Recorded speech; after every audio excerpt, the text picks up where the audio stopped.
Hi, today I'm going to be making some hand sanitizer with Everclear 190 proof right there, and I thought I'd just go ahead and record it for you guys so you can see what I do. Basically, we're using Everclear instead of isopropyl because I thought alcohol is a little bit better for the skin, and it's readily available also. 190 proof theoretically I think is the highest you can get because 200 proof I don't think the alcohol stays liquid.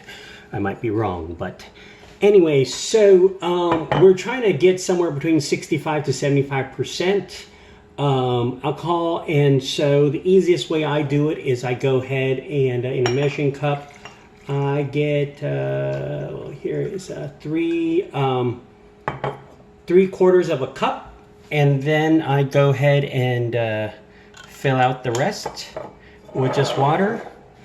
And if you do a little math, see if fill out the rest with just water, and that we're somewhere around 72% ish on the concentration. And I get these bottles at Target, or I think this one's might be ordered on Amazon for $1 or $2.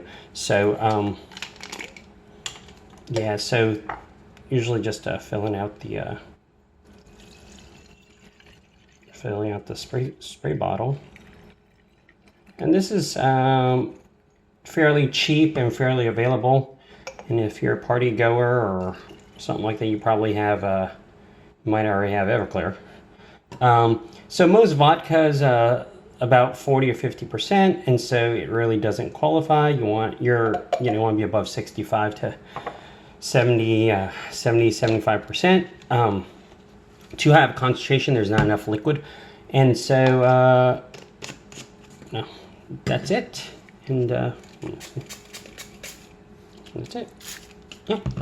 And so that's 3/4 a cup of Everclear and 1/4 cup of water for homemade hand sanitizer. Thank you.